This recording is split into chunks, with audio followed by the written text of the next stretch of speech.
Welcome back to Conversation with Buddy. I'm your host, Buddy Puckett. Thank you so much for being here today. We really appreciate you. Today we have a great guest. He's very involved in our community, and I can't wait to introduce him.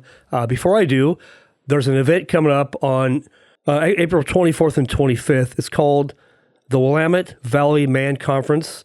I'll give some more information in the show notes so you have that. Anyway, we'd like to invite men to come and join that, and it's going to be awesome. So I'll tell you more details in the show notes. But right now, mark your calendars for April 24th and 25th, and we'll give you more details as we go. So this morning, I want to introduce my friend, Peter Carrillo. Welcome, Peter. Hey, how's it going? How are you? Pretty good. Yeah. So you've done this before. This is not your first rodeo, but your second rodeo. Second rodeo, Second rodeo. Okay. Well, there you go. So you grew up in Silverton, right? Yeah, I grew up in Silverton. Lived there for quite a while. Small town world. You know, I had the sort of attitude of like, I'm going elsewhere. so I did. I traveled around for quite a bit. You know, after that, kind of to go in a big long circle and end up right back where I started. It's funny. I grew up in a small town in Central Oregon, and that was really what my mom and dad both said. From the time they can remember, I just wanted to leave. I mean, it's always good to go back and visit, but the small town, is that kind of what your thought was? Too small, I need to move out. And what was your thoughts? Yeah, that was pretty much it. You know, I was looking for something else. I went and studied I did, first couple of years of college at Chemeketa. Yeah. Kind of went on from there to Western Oregon where I graduated. Really enjoyed college, really enjoyed what I was studying. So I went to the University of Kansas as well to kind of keep going and keep studying and everything like that. Farther away from home. And Yeah, exactly. Okay. Exactly. That's funny. Well, it's interesting because you graduated from Western Oregon. I did. And everybody assumes you went there all 4 years, but did you know you can go to Chemeketa for a whole lot less money, get your associates, and then transfer and you get your degree from wherever it is. You know? So a lot less expensive, probably. A lot less expensive, yeah. And huge shout out to Chemeketa as well. I probably wouldn't be where I am right now without a lot of their teachers, their school, the affordability as well in a lot of ways. So, yeah. So you had a really great experience there, it sounds like. Oh, yeah. Okay. Yeah. What year did you graduate from high school? I graduated high school in 2009. Okay. Just a baby, man. Yeah, right. Time flies. I'm a little older than you, man. Just a bit. I'll say it this way. I graduated from Western Oregon in 1991. Oh, okay. So that dates me a little bit more than year I was born. There you go. I got you by a couple. Yeah. Well, Peter, we want to kind of go back and we want to know who you are, Peter, not just on the surface, but tell us about your heart. And I'll ask you lots of good questions to talk about that. What I get most people to do is start from the very beginning. Where'd you grow up? I know it's Silverton, but talk about your mom and dad, how they impacted you. Do you have siblings? Just kind of tell us about that journey, if you don't mind. Yeah, of course. So I am the middle of 7 kids, actually. So I am probably the most middle of all middle children. Grew up very, very bookish, very introverted, wasn't really out there all that much for much of anything.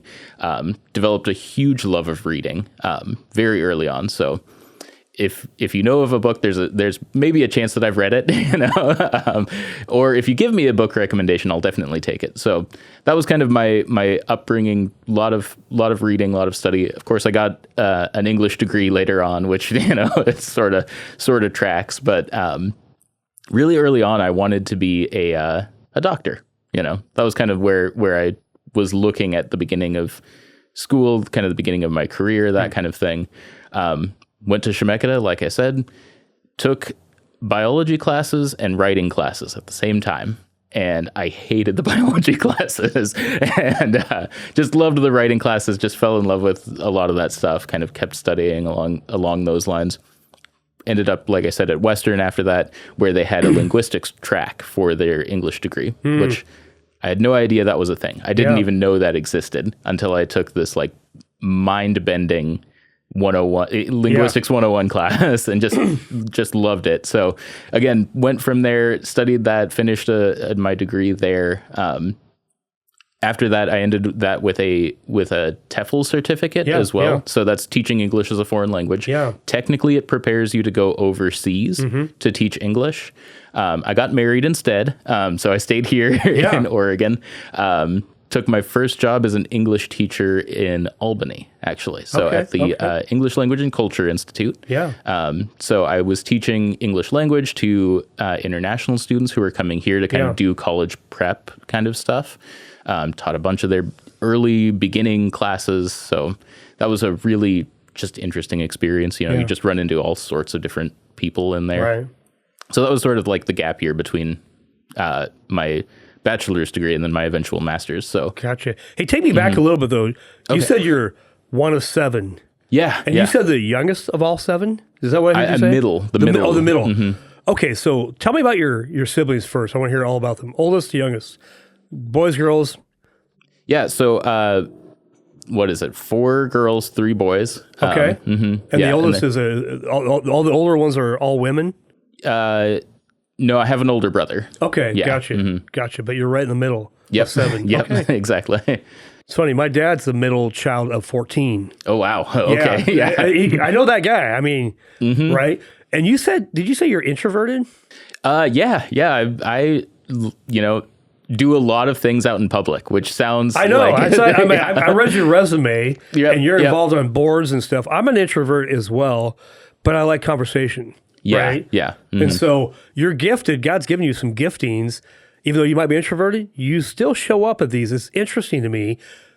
Okay, what made you introverted? Was it you had your older siblings and younger siblings, you were stuck in the middle somewhere, and is that what that was like? Yeah, yeah. In a lot of ways, I did a lot of my own things, I guess, growing up.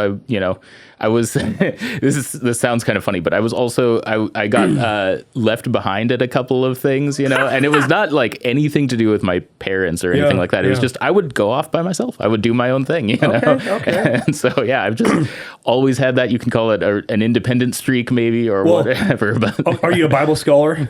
Yeah. Okay, you know the story where Jesus they go into Jerusalem and they're there for a few days, and then the family leaves. They get all the family. Well, about a day or two into the journey, they realize that Jesus wasn't with him. He's like, he's back. He's 12, and are you that guy? Were you back teaching and learning and growing? A little bit, yeah. That's I don't know if funny. I was teaching other people as much as I was just kind of doing my own thing. That's kind of funny. Okay, tell me about your mom and dad. Yeah, so my mom was a stay-at-home mom. We actually homeschooled all the way through, so that's kind of an interesting part of my backstory. All your siblings, all of them, yeah. Mm-hmm. How cool! I think that's really neat. Mm-hmm. Yeah, and then my dad was he's a registered seed technologist actually, which is not a common job, but he would do a lot with the agricultural industry, basically. Yeah. Well, we're in the seed capital of the world right here, right? Yep. So makes sense to me.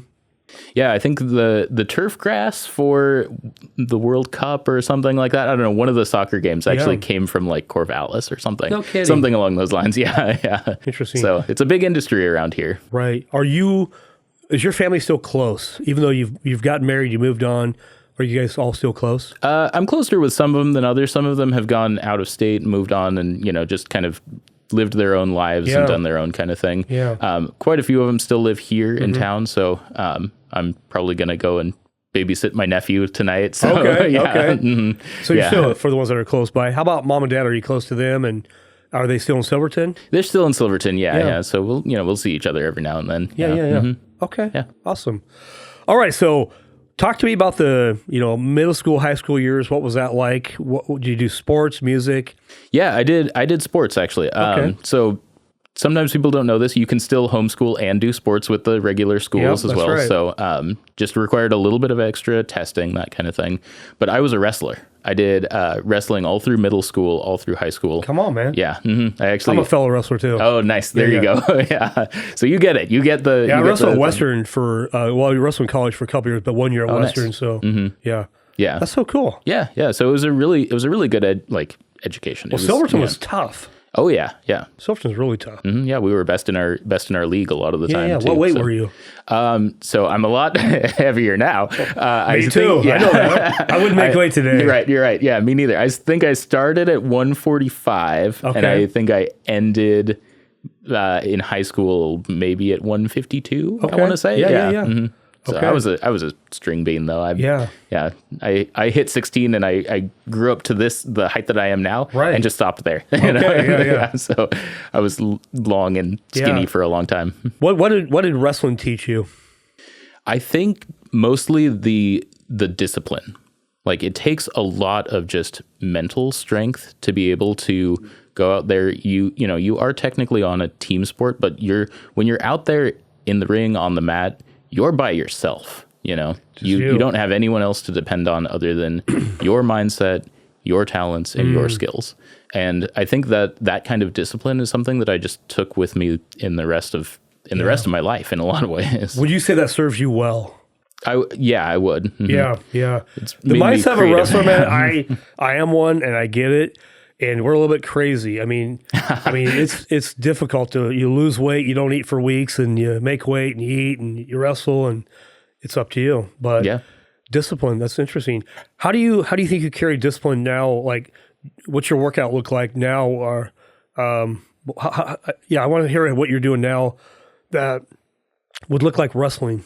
Yeah, right now I'm a fundraiser right now, so it's a little bit of a different. I have to think about like connecting with people and that kind of thing. But I would say the thing that I've carried with me from that is just a commitment to hard work. Hard work and quality as well. So even if it's something that it just depends on me, I still try to do my absolute best that I can on that. And that's something that in a lot of ways wrestling teaches you. You try to do everything that you can because you're the only one out there to do it. So, it's only you. You only have you to blame. Yeah, exactly. Right. So it makes you a little bit committed to just good quality, to really striving for excellence in a lot of ways. That's interesting. And how long have your mom and dad been married? Oh, they got married young. Boy, I don't even know off the top of my head. It's been a long time. They got married when they were in their, one of them was like 19 and the other one was 21 or 20 or something like that. So very young. So maybe 40 to 50 years? Something like that. Yeah. Okay. It's incredible. What do you think the lesson you learned from mom and dad on marriage? I think probably just making things last, regardless of, how difficult anything might have been. They stuck through a lot for us, for my siblings and everything. So I think that's something I've taken with me too. Yeah. Okay. So, let's talk about faith for just a moment. What's faith look like to you? Yeah, so I am a Christian. Yeah. I don't know if I sent that to you when you asked me to send me. I'm asking. Yeah. So I go to Chehalem Valley Presbyterian in Newburgh. Yeah. Oh, Newburgh. Yeah. So you drive from Keizer to Newburgh. I drive from Keizer to Newburgh. Yeah, That's I live pretty far on the north end of Keizer, but my wife worked with my wife is a physician assistant. Yeah. She worked with a doctor who was the pastor's wife at that church. So Got it. So that's kind of how we ended up there. It was just sort of an invitation. It's not that far anyway. What, 30 minutes? Yeah, it's about 30 minutes. Yeah. Right on. How long have you been going there? We've been going there for 3 years now, I think. Yeah. Right on.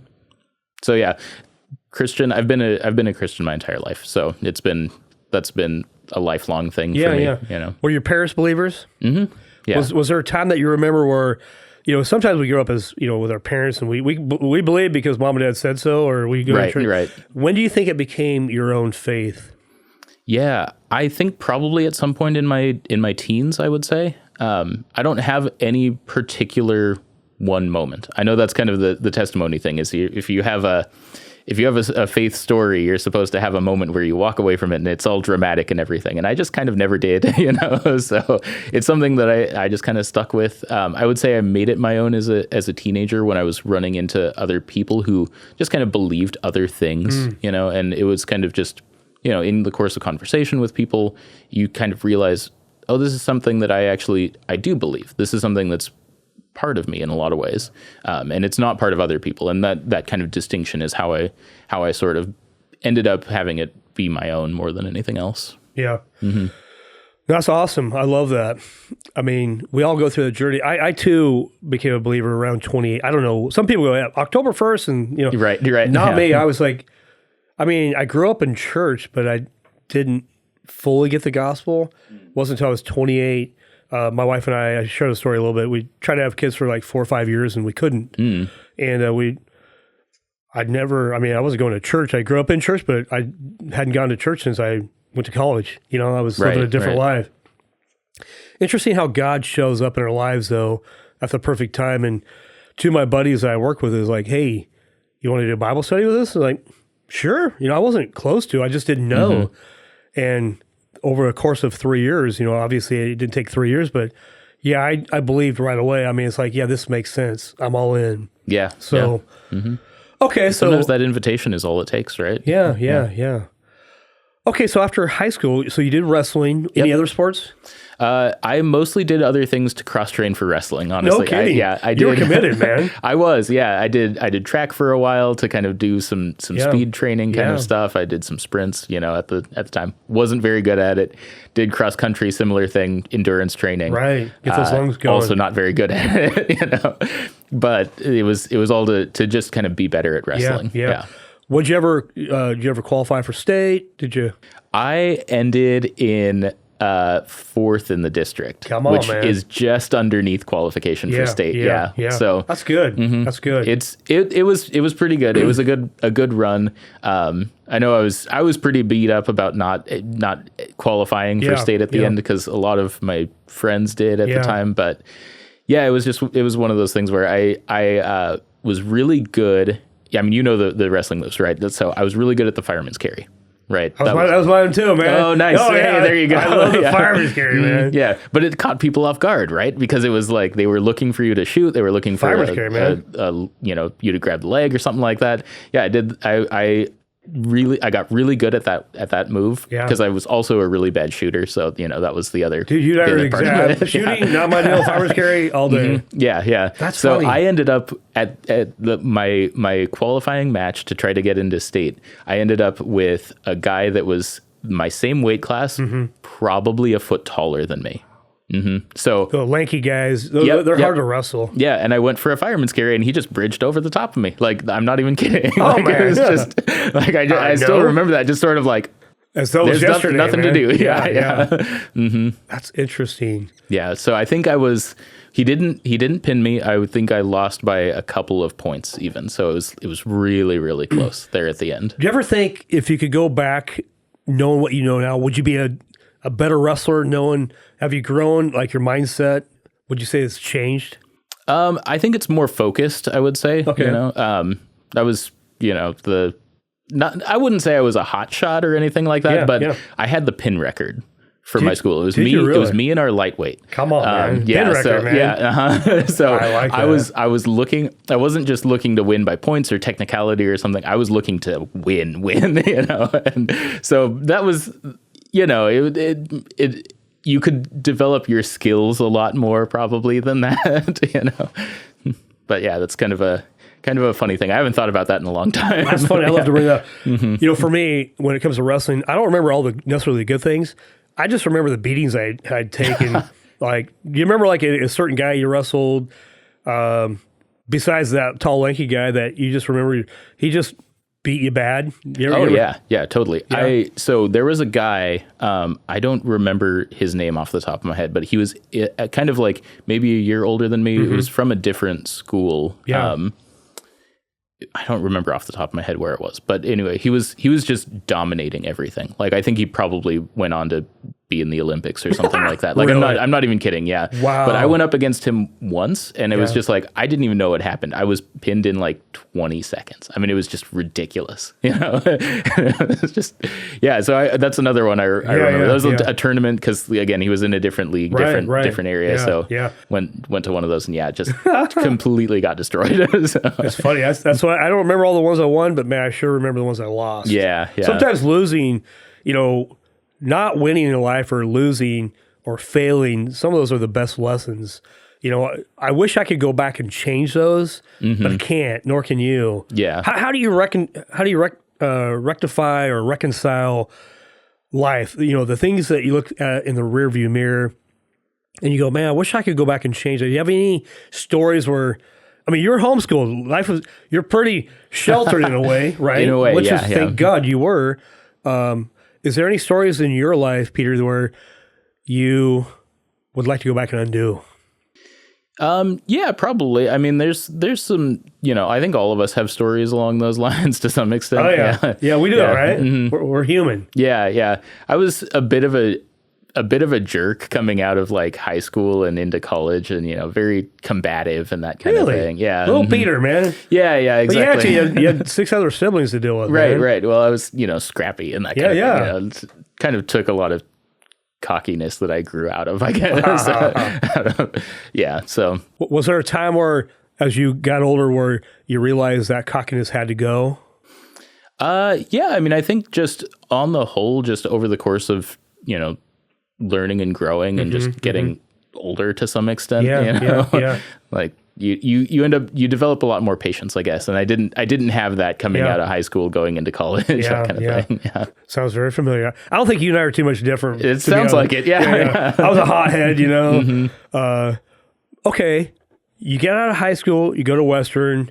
Give us the Western journey, and then your master's journey, and then when you met your wife. Yeah, well, I went to Chemeketa first, actually. That's right. That's right. Mm-hmm. Yeah. So finished high school, got into Chemeketa. I started out kind of looking into the ROTC program, just to kind of pay for it. I got about as far as signing the papers and realizing that I would probably have to serve in the military for 6 years after that, and I was like, maybe maybe not. So maybe I don't want to. Maybe I'll find a different way. So I ended up not going that route. Like I said a little bit earlier, took a lot of biology classes, a lot of writing classes. Ended up liking the writing classes just significantly better, and kind of shifting my focus a little bit from that. Yeah. Okay. Western. Did you go right into your master's, or did you take some time off and work? I took some time off after Western. Yeah, I taught English language for a year. Taught at an international school. Where at? It was in Albany. Yeah. Oh, okay, in Albany. That's right. Yeah. So it was preparing students who were going into college in a lot of ways. So if you're an international student, there's a couple of different tests that you have to take in order to show English proficiency. Yeah. So I was kind of helping them prepare for that test. Yeah. And you your journey was you're going to become a professor. Yes. So you're on you're all in, you're doing it, and then you decide to go back and get your master's. Right? Yeah. Okay. Tell us that journey there. Yeah. So I went to the University of Kansas. You moved to Kansas. Moved halfway across the state. Yeah. Before that, I met my wife before that. So okay. Yeah. So let's back up a little bit. Yeah. So she was going to the Oregon State, and I was going to Western Oregon. I was going to a church in Corvallis at the time, and I was singing in their choir. What church? So it was Westminster Presbyterian. Okay, right on. In Corvallis.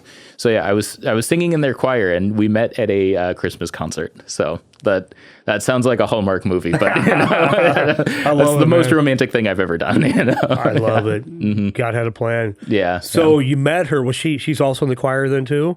No, she was just attending. She was attending. So how did you guys end up talking or connecting? I went up to her afterward and introduced myself. You go, that's the girl. Yeah, kind of. Yeah. It takes some courage to do that, though, right? Yeah. Well, yeah. But it's scary. But okay. So how long did you guys date before you got married?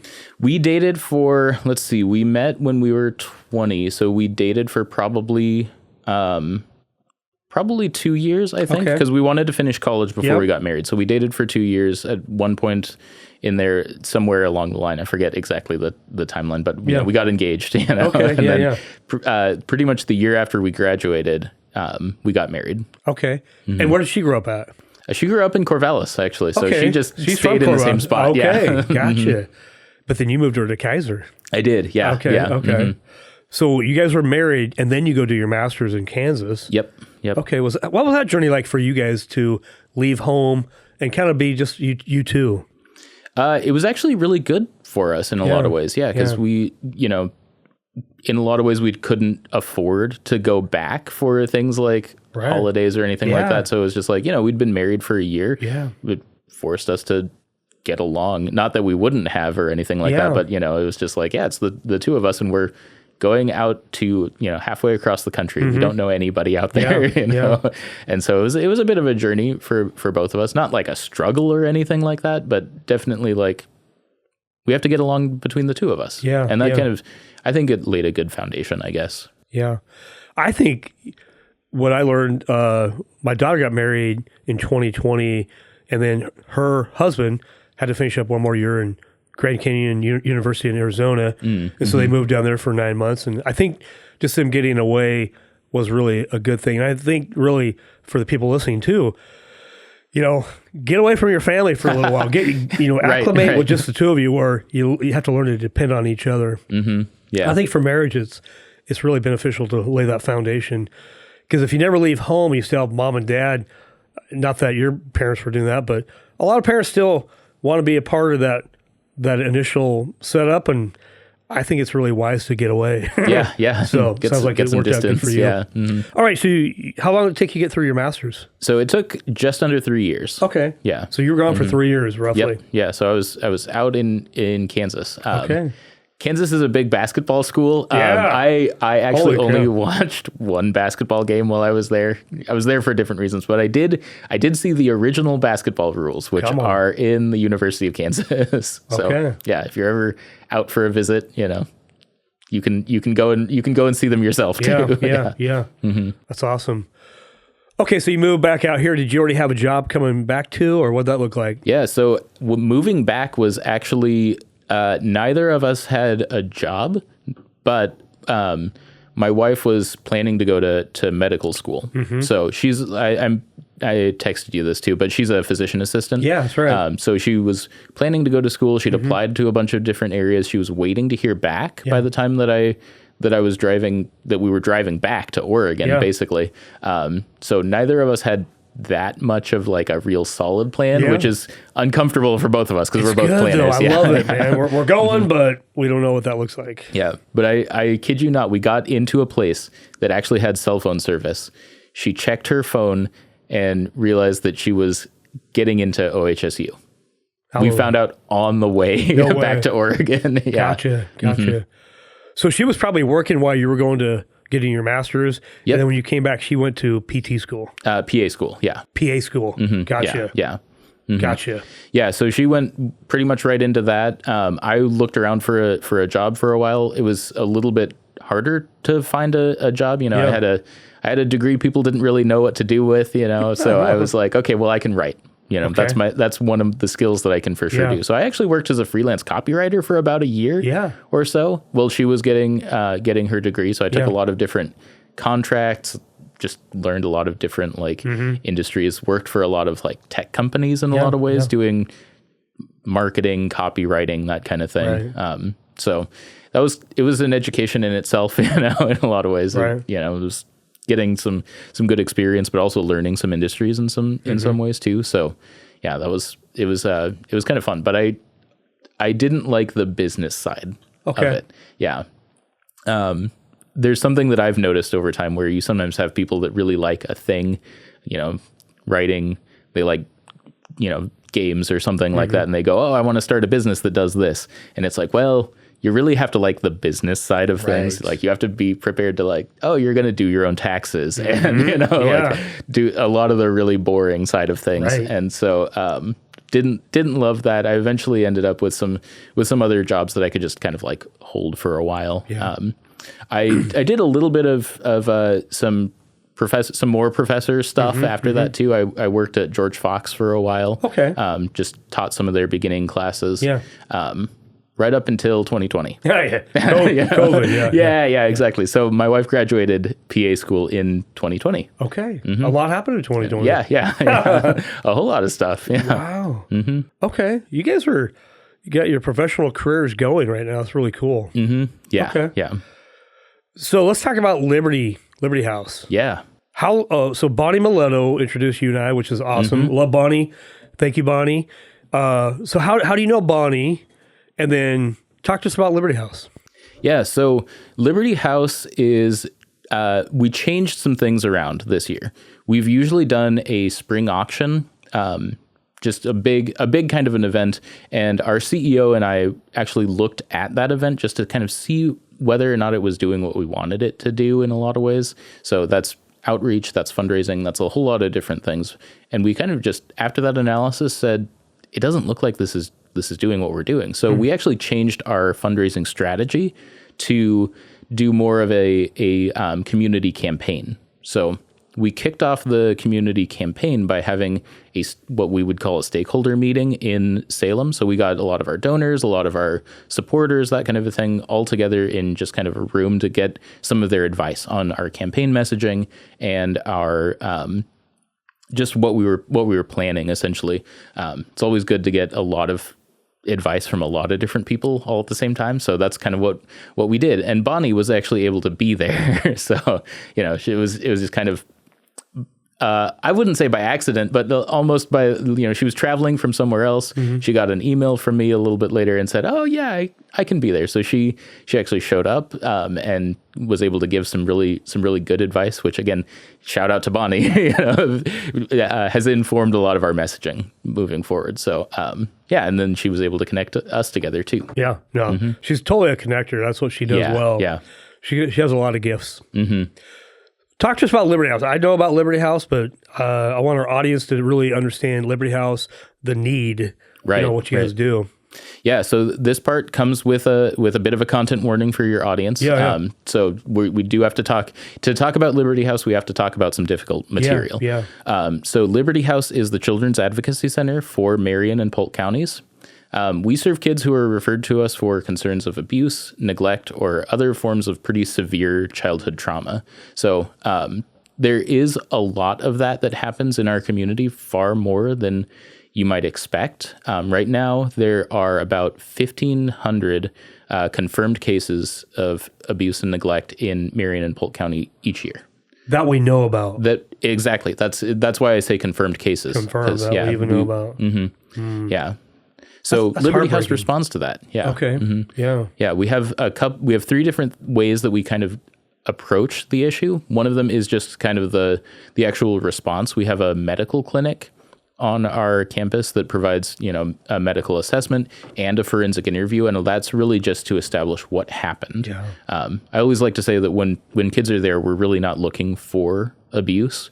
We're looking for what happened. Just objective information that people who are in the investigation side of things, people in law enforcement, right, and sometimes even like the DA's office or the Department of Human Services, they can actually use that information in cases that go to trial. Mm-hmm. Mm-hmm. So that's kind of one side of things, but we started in about 2016 or so to provide follow-on care in the form of trauma-focused therapy. So that kind of goes beyond general counseling or anything like that to really focus on services that help with childhood trauma of that kind. So that's kind of the second program. And then the third that we added on is actually a bunch of prevention education as well. So we kind of said, we can't just respond to this issue mm-hmm. and hope that it leaves, hope that it goes away. We actually have to take an active role in preventing it. So that's where the prevention education comes in. I oversee that team. I see I send a group of people out into the community that kind of gives people the skills and the knowledge that they really need to say, mm-hmm. like, okay, we can stop this. We can do something about it. Yeah. What's one of those things? I mean, it's a heavy burden to see and hear about this stuff. I mean, mm-hmm. that's gotta be hard, right? You see stuff that probably I haven't seen or can't fathom, but how do you educate somebody like me or our audience? Yeah, that's a really good question. It's mostly awareness. Okay. And it's a kind of awareness that I always take a little bit of time. That's why I do the content warning at the beginning. It's just kind of like, I'm going to tell you something difficult about the community that you live in, but in a lot of ways, if you make it safe to talk about, people will.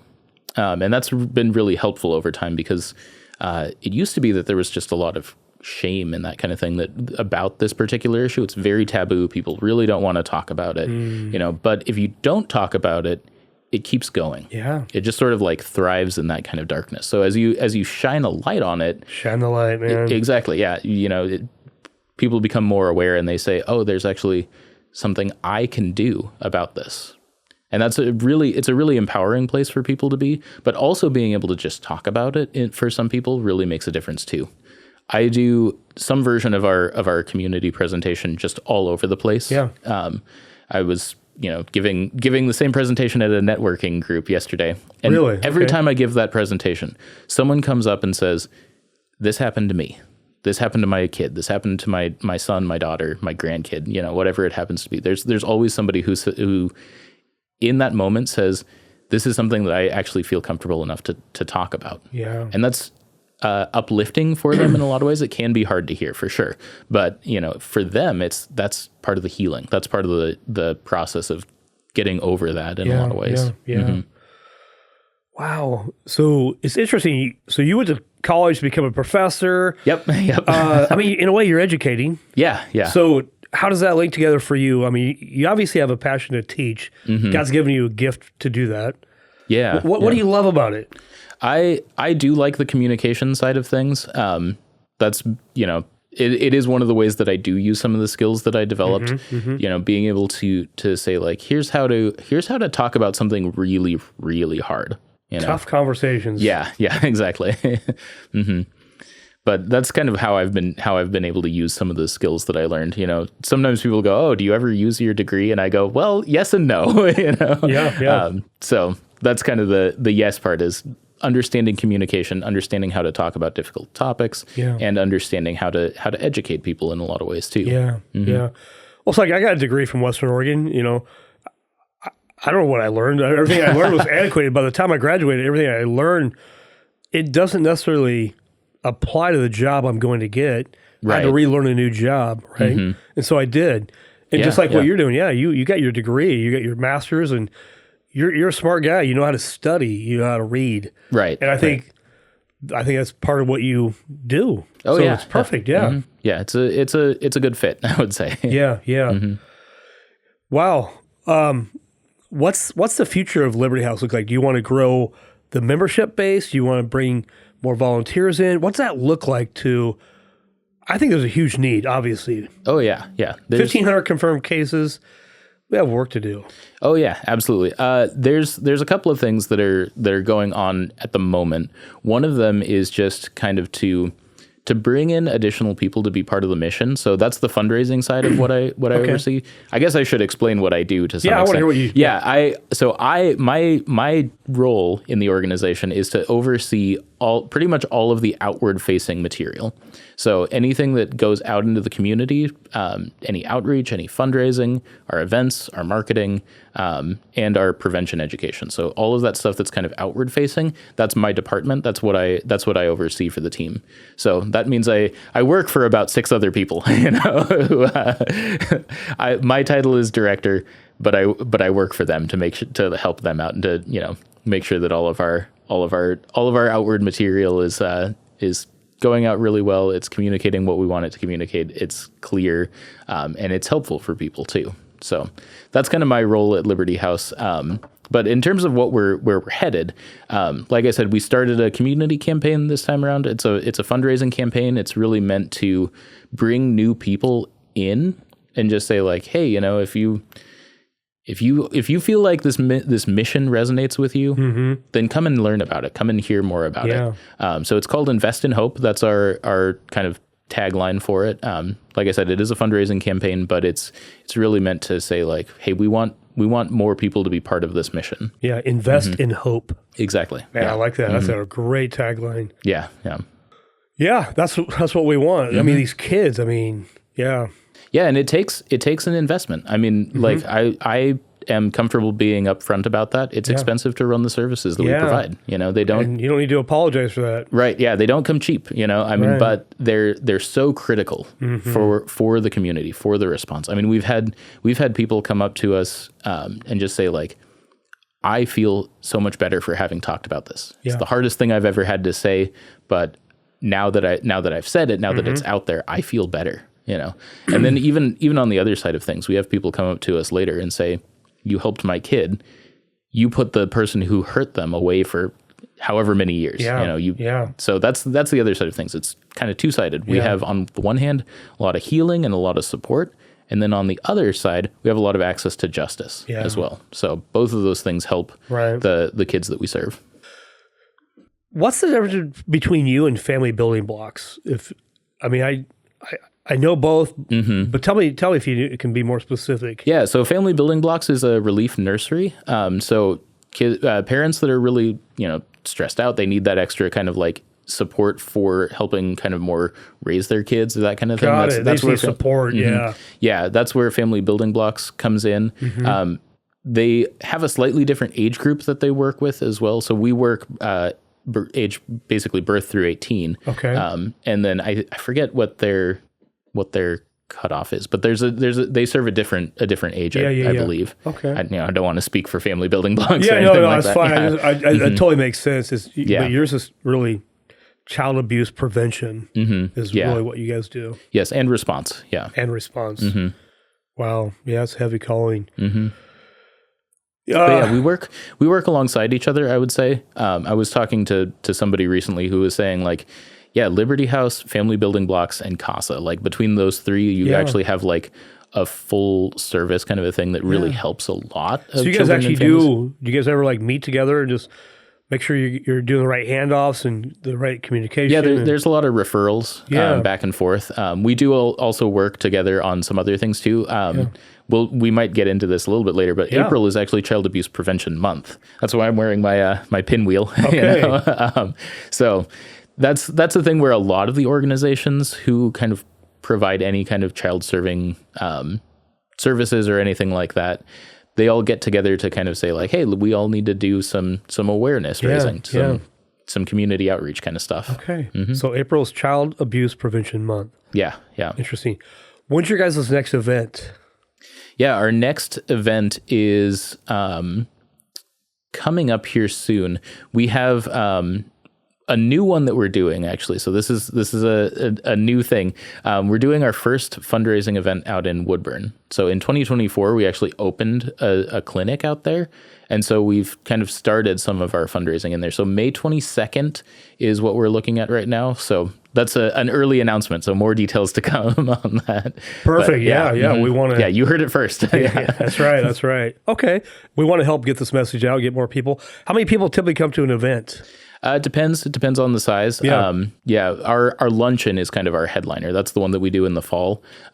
So that one's coming up in September. That one usually gets about 650 to 700 people coming through there. If you could get 1,000, 5,000, would you want more? I mean, there's no limit. Yeah. There's no. We're somewhat limited by the size of the Salem Convention I Center. know, I would exactly. say. Yeah. If it's maybe 800 in a room, I think so. Yeah. At the very, very most. Okay. But I'd love to see that room filled. Okay. I mean, that would be incredible. Yeah, we want to help support that too, and certainly I'll be there. And we'll support and bring a table or whatever. So, yeah. Okay. How does people find out more about that? What would they do to learn more?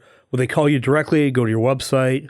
Yeah, the website's good. I'm always happy to take calls, but yeah, the website's a good place to learn more, especially about our current like fundraising campaign. You can just go to libertyhousecenter.org/hope, and you'll find all of the information that is going on right now. Okay. I'll put those in the show notes. You mind if I put your phone number in there in case they want to reach out for to you? it. Yeah. Do you like that? Or is that that's fine with me? Yeah, open to calls, texts, that kind of thing. Yeah. Are you a guy that's out in the community having coffees with guys, just talking about this stuff? Is this something you do as well? Yep. So for an introvert, you and I are, again, we're a lot alike, but how do you know you're an introvert, by the way? Yeah. I think it's mostly because of what I do when I'm by myself. Right. Sort of like I come home and that's like recharging for me. It's just sort of like I'm going to sit, I'm going to be in my office, I'm going to read for a while. I need to check out. Yeah, exactly. Yep. No, I get that. I'm the same way. I fuel up alone. I love being with people, but man, it's just my batteries just drains it. Yeah. So yeah. I saw a really funny thing at one point that was like intro virtuous, right? Like, I don't want to be here, but I'm here to help. I got to write this down. Intro virtuous. I think it was some like meme that somebody posted somewhere. I should have screenshotted it, I guess, when I saw it. Okay, I got that. Intro virtuous. All right. Well, we're getting ready to wrap up this. This has been a lot of fun. What's a hobby that you like doing? Yeah, I probably have too many. Really? I do like to read. I have carried that with me my entire life. I love it. I took up painting a while ago just so that I could, have something not looking at a screen. You know, Yeah. I do have an office job, so I wanted to do something where I was doing something physical. Yeah. I play chess as well. Yeah. That's kind of been a fun hobby as Yeah, well. yeah. I've always tried to improve that a little bit, but Yeah. it gets that competitive side of me Totally, out. yeah. So, Chess is fun. I'm no good at it, but I can play, but man, I'm like a level 0.1. yeah. What's your wife's name? Wife's name is Becca. Becca. Mm-hmm. What do you love about Becca? She is the absolute light of my life. I mean, like I have a pretty difficult job. I have to talk about some difficult material and that kind of thing. And she's always just so much of a ray of sunshine that it's hard to even communicate in some ways. But she has a smile that just lights up a room. Yeah. It's good that you appreciate your wife. I mean, I think it's really important in marriage, Marriage is difficult. You have a guy and a girl and, we come from different backgrounds, but how do you make it work? What's one thing that you do for your wife, or how do you serve your wife in a way that lets her know that Peter loves her? Yeah. We do a lot for each other. Yeah. I would say like, I'm just kind of there for her in a lot of ways. Yeah. So if she has a difficult day, if she needs anything in particular, she can always like just say, hey, I don't want to cook dinner tonight. I don't want to do whatever it happens to be, like, can you do it? Can you like help out with this? Man. So I that sounds like I'm just sort of like the handyman or something like that. Yeah. But in a lot of ways, it's like that's stuff that she doesn't have to think about. So, yeah. I think it's a great way to serve your wife. I love asking the question because I've been married to my wife for 34 years, and I'd love to be for another 34 years, Mm-hmm. I love asking the question. My dad, like I told you, has 8 brothers and 5 sisters, and so we went and visited my dad's oldest brother last summer, and he's still married to his wife. He's 92, she's 92. Wow, yeah. Or 94, 94. Mm-hmm. They've been married for 74 years. Wow. I love asking the question. I said, Neil, what makes for a long marriage? Mm-hmm. I love this. This is key. You got to listen to this. Yes, dear. That's it. I mean, that's the simple things. We have to serve our wives and really love on them. And I think that's what makes a great marriage. So I think you figured it out. How old are you too, by the way? I'm 35. 35? Yeah. Okay. Mm-hmm. Just a young guy. I've got you by a couple decades. Right. Yeah. That's cool. Mm-hmm. Well, Peter, this has been a lot of fun just having you on here, getting to know you. And I want to support you, and I want to support Liberty House and be an encouragement and a prayer warrior, a recruiter to your mission. Yeah. I mean, we can do that. We can totally do that. So, we'll get together. I want to hear when the next event is and how to get a table and all that stuff too. Okay. So, Yeah. I'll be sure to keep in touch. Yeah. Yeah. Mm-hmm. This has been great. I mean, and again, I love our mission in a lot of ways. I love what we do. It's hard work, but it's so important. Yeah. Mm-hmm. What's the next 10 years look like for Peter's life? That's a great question. I don't know if I have an answer off the top of my head. Like I said, I love where I am. I love the work that I do. I love my job. I love meeting all the interesting people. I even when I messaged you, I said I love nonprofit work. I love seeing people come together to support something that's important. Something that's critical. I get to meet all kinds of people who just care. And that sounds like it would be pretty obvious to see, but sometimes you don't. Sometimes you don't notice it. But like people that care about Salem, people that care about Woodburn, people that care about Marion County. It's kind of amazing to see that in a lot of ways. So I love that stuff. I hope to keep doing it until I retire. So. Well, you're on another board too. What's that board? Yeah, so I'm on 2 of them. I'm on the board for the Keizer Rotary Club. Okay. And I'm on the Ash Creek Art Center Club. Ash Creek Art Center board. Okay. So Ash Creek Art Center is in Independence. It's a really small rural serving art center. Okay. So, just kind of helps kids get access to the arts. Right on, man. Mm-hmm. Well, I love what you're doing. I love your passion. I like hanging around people that are excited about life. Yeah. I mean, I got my lane, you got your lane, but I can be a supporter for you and thank you and do that. And so really cool. Man, I could just keep going. Yeah, I know. Any last words that you want to share with our audience? Anything that's important to you? Yeah, I would say the main thing is be aware. Be aware that there is abuse that happens in our community.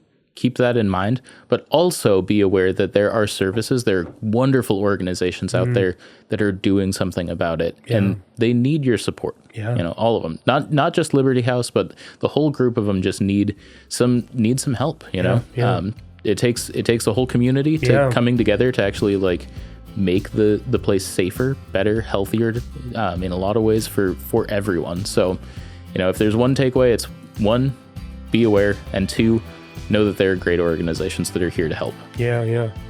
Keep fighting the good fight, right? Yeah, exactly. Cool.